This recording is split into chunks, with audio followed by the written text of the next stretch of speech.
Welcome back, and I'm very happy to introduce today's guest, Melissa Wojciak.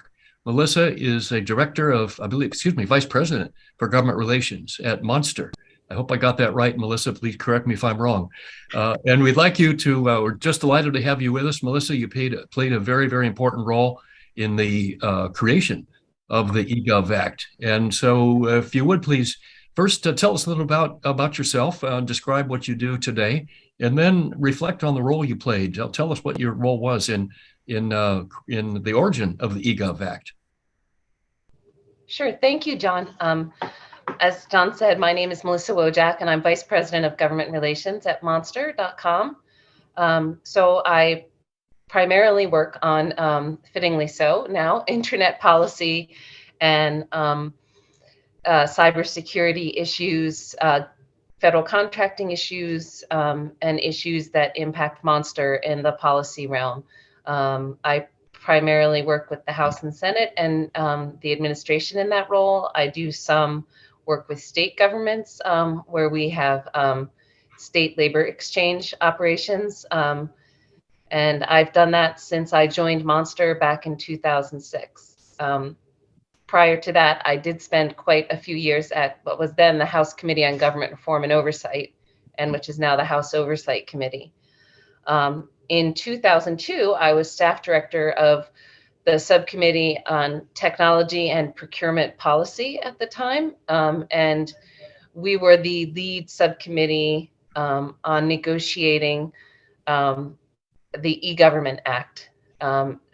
Congressman Jim Turner, our ranking member at the time, had introduced the companion legislation to Senator Joe Lieberman's legislation on the Senate side. And we began working in earnest in negotiating the legislation, I would say, in early 2002, and worked on negotiating that legislation almost all of 2002, because we finished it up in November and were able to pass it through the House under suspension of the rules and by UC in the Senate. So Melissa, you were really there at the birth of this thing, and what a perspective you had. You must have seen all of the backroom discussions, the deal cutting, the idea origination, and pulling all these various pieces together. What stands out from you? What were kind of the core ideas that all came together? And tell us a little bit more about who were some of the key contributors on the congressional side to originating the ideas and pulling them together. I had the great good fortune to work for a member that was extremely engaged and always working on how to make government better and more efficient, and cared deeply about how to make government better and more efficient. And at the time, we just struck a great partnership where we had Senate partners that were equally engaged and very bipartisan. My Senate Republican counterpart, but it was Ellen Brown. And Ellen had actually mentored me quite a bit when I first started to work for the committee. She had worked on the House side during the Clinger-Cohen Act, which was a federal IT management reform legislation, probably the first solid piece of legislation that really gave us a framework for where to go with a lot of the E-Government Act, and also an acquisition reform bill, which ultimately the E-Government Act also ended up including some solid pieces of acquisition legislation as well. My House counterpart was Mark Stevenson, and he worked for Congressman Jim Turner at the time, who was a very moderate member of Congress and also very interested in what the Government Reform Committee could do and achieve for improving federal IT management. And then finally, Senator Lieberman, staffer was Kevin Landy at the time, and he was very engaged. Senator Lieberman had been very engaged on thinking about how IT could transform the business of government. And so it really was a good lightning strikes kind of foursome on the House and Senate side that could work together on what the legislation itself would ultimately become. We were also very fortunate that the Bush administration was working very diligently on these type of management issues. Right at the same time, I'd worked very closely with Ellen Brown on the creation of the Department of Homeland Security, as this was all post 9/11. And so there was a great deal of thought being spent at the time about how government could do better and be better in terms of information sharing, information security, and public access to information as well. So that's really how a lot of the work in the Government Act came together. We just had a good partnership all the way around, and we're really able to hear each other's point of views and try to work on putting together a framework that we hoped would help change government. Yeah, you're describing an era that sounds like, bygone times of really a wonderful collaboration across the aisle, across both houses of Congress. What was it like working back in those days? I mean, it really does sound like it's a different world than we have today. Yes, I think so. Again, I'll go back to having the benefit of working for a member of Congress that really believed strongly in how the levers work and the processes worked and the system worked. And he was a very active legislator from the moment he got to Capitol Hill. Tom chaired the subcommittee on the District of Columbia as a freshman member of Congress, and had for the years leading up to the subcommittee on technology and procurement policy. And so when I came to work for Tom, we were working around the clock on a city in crisis and a city in management crisis, and how to achieve those reforms that would help DC get back to where it is now. Melissa, the culture and the environment that you described just sounds like a different world in the days of the eGov Act to the days we have today. Tell us a little bit more about some of the pieces of the legislation that came together in that unique moment. That you had several aspects. You had the technology modernization, the eGov digital government aspects. You had some acquisition reform aspects. You had the share and savings opportunity. You had some cybersecurity and privacy elements as well. Were these different interests on Capitol Hill that were being advocated by different members, and how did those all come together into the single act? Yes, they were definitely different components that were being advocated by different members of the time at the time, and the eGov Act became the framework for all of them. One, I guess I should go back and kind of walk through. I'd mentioned earlier the Clinger-Cohen Act. I worked for Congressman Tom Davis at the time, and he was chairman of the Subcommittee on Technology and Procurement Policy. He was extremely interested in improving acquisition reform. And there were a number of initiatives that he was still interested in working through that he hoped would better enhance acquisition reform for information technology services at the time. As you look at the share and savings component of the legislation, the acquisition reform pieces, there was also cooperative purchasing for information technology products and services. That had all been in a bill that he had introduced at the beginning of that Congress around acquisition reform. And as we started talking with Senator Lieberman's staff and Senator Thompson's staff, we really didn't think that e-government could go forward without better acquisition tools for government agencies to access what we needed. So that, quickly became a part of the discussion as we worked on the legislation. In addition to that, we had also worked very closely with Ellen Brown and Senator Thompson's staff on information security issues.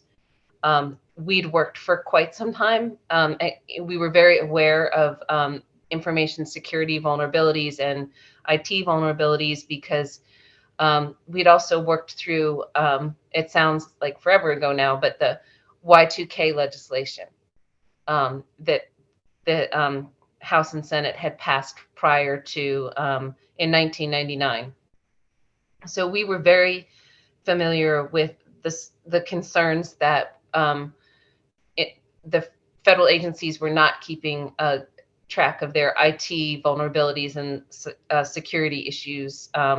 So we worked very closely with Senator Thompson and Ellen Brown on the Federal Information Security Management Act. And she had written the predecessor to that, the Government Information Security Reform Act. So FISMA was the next round.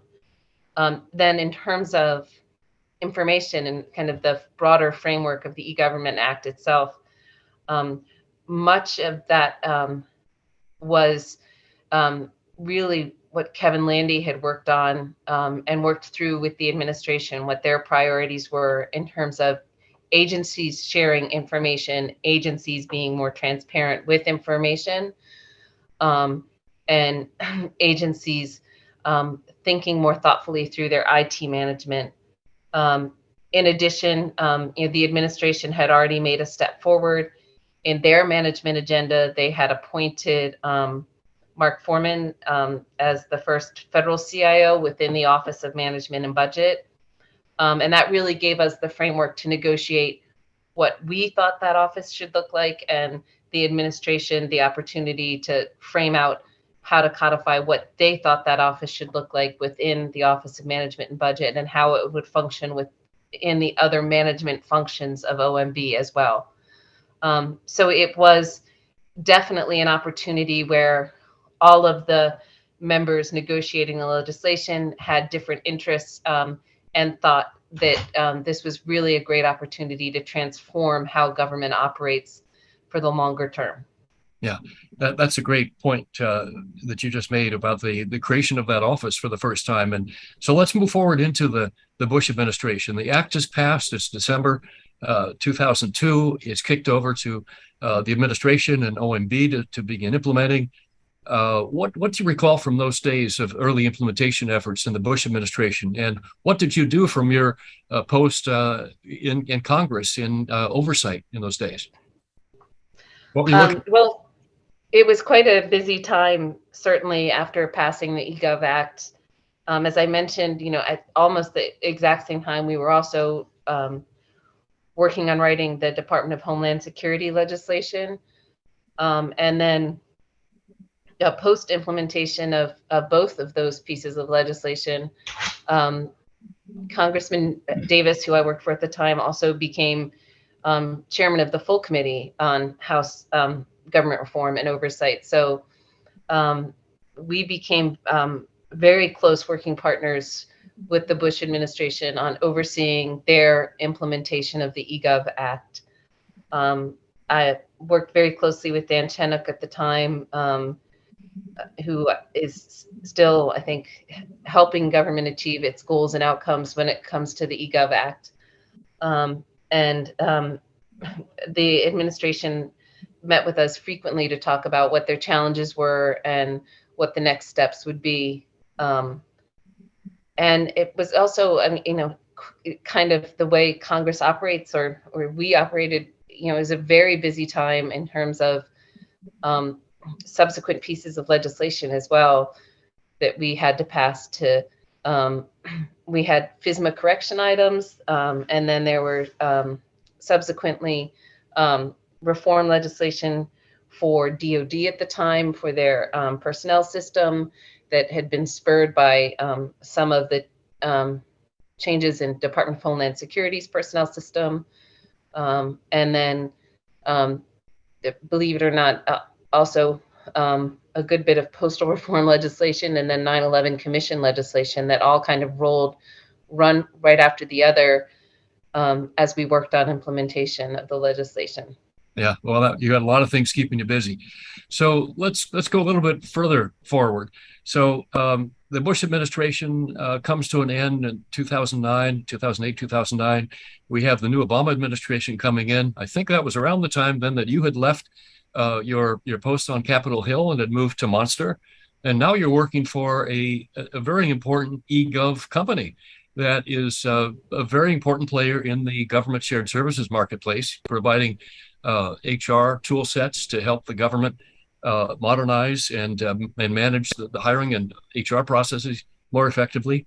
What stands out as you think back on the evolution of shared services from the Obama administration and into the Trump administration and to current days? Well, I will say that I think, the Obama administration cared deeply about citizen-centric government and improving service delivery. So I think that was a continuation of the shared services effort that they moved forward with and recognized as a good government agenda item. They certainly worked through many challenges in the early days of their administration. And so they had a great deal of private sector engagement on how to improve the economy, how to improve jobs, what was changing about the job marketplace. So there was also a lot of effort at that time, as I think about the beginning of the Obama administration, on job creation within the private sector. So there was a tremendous amount of engagement with Monster to work on those initiatives. In addition to that, there was particular focus spent on thinking about how to improve efforts and outcomes for veterans at the time. And that was certainly a big focus as we worked at Monster on those issues as well. We worked very closely with the President Obama's VA on how to better get veteran job opportunities, and particularly an early effort by the administration to help improve federal employment outcomes for veteran jobs. And so we worked on a very cutting edge type of system at the time that was a skills development, a skills translator, an early skills translator for veterans, to allow them to understand how their skills as veterans applied to federal employee requirements and developments. And so they could better understand what types of federal jobs that they should be looking for as well. I think, some limitations of that initiative were a resistance for other agencies to use it, and other agencies having a resistance to using tools like that. Unfortunately, at the time, OPM was one of those agencies when I think we were really making good progress in helping veterans find new opportunities. And then, but again, throughout, I think there was always a commitment to trying to develop and ensure that there was citizen-centric government within the Obama administration. When I think forward to the Trump administration, I guess I think, there certainly was an effort to enhance shared services and improve IT acquisition, a continued effort for caring about those issues there. And I do believe that, that focus was there for 4 years. I think, unfortunately, sometimes the communication from OMB to the agencies regarding those aspects of shared services were not quite as well communicated. I think it was a very chaotic time, and some agencies had less political oversight or leadership or trust among civil servants and political appointees than had happened in previous administrations. And I think developing that partnership between the political appointees and you must know this so well, John, and the federal employees is critical to truly achieving a management agenda. And unfortunately, a lot of that wasn't there for that 4 years. So I think that represented a challenge.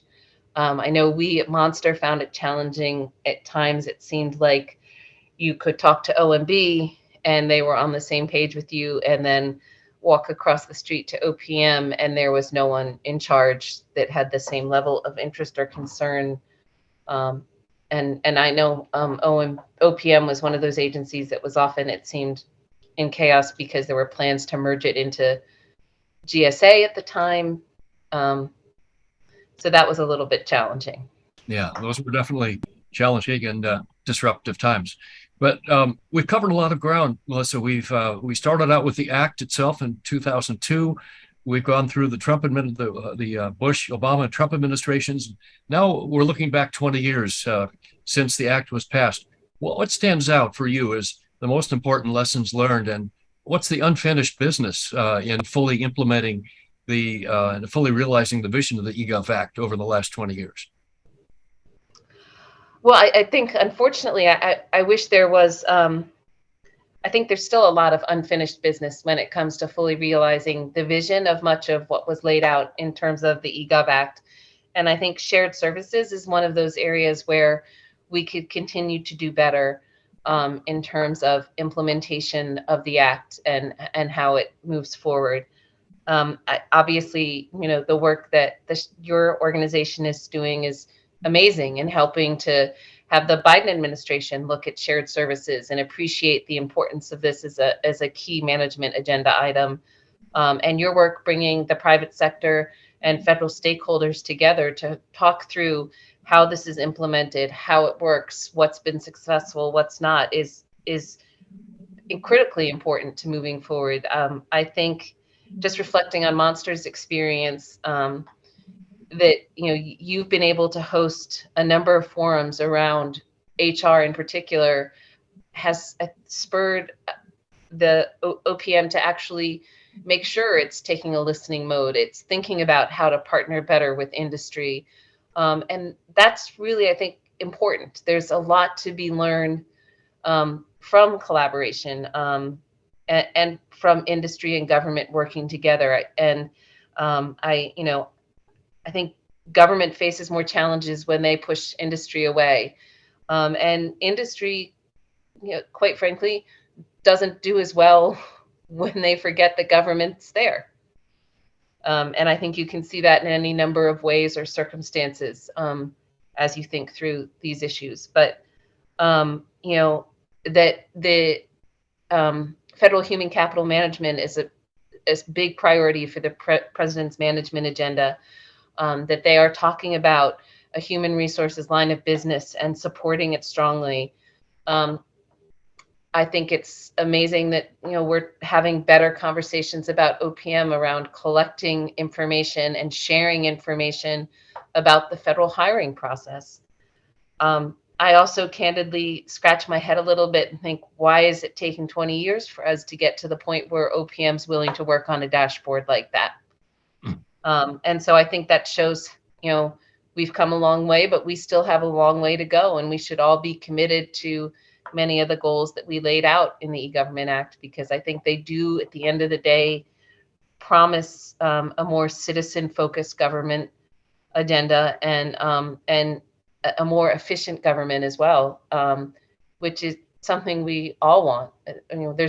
I don't think any of us thinks that government doesn't have an important mission and role to accomplish in our lives, and how to do that more effectively for all of us is something we should care about. Yeah, no question. Well, they are challenging times, and they always, it's just the way government is, isn't it? There's always unfinished business and more to do, but that gives us all something to come back to our jobs the next day for. And it keeps us busy. But you're so right there. It does seem like progress has been discouraging in some ways, that it just hasn't been more rapid than we'd like to have it. But Melissa, it's been great having you with us today. You have been one of the key leaders in government reform movement in eGov, and from your role working with Tom Davis and the House Oversight and Government Reform Committee through to current days with one of the leading edge industry providers of high technology driven HR shared services at Monster. You're a terrific company. You've contributed so much through your career to this area of government modernization that we're all invested in. And it's been a pleasure and a privilege having you share your reflections with us today. And we thank you very much for being with us and wish you and your colleagues at Monster all the best for the years ahead. Thank you so much, John. And we continue to support your mission and all that you're working to accomplish as well. It's extremely important. And we're honored that we get to be a member of this organization as it continues to push the reform agenda forward. Thank you, Melissa. Thanks, John. Great being with you.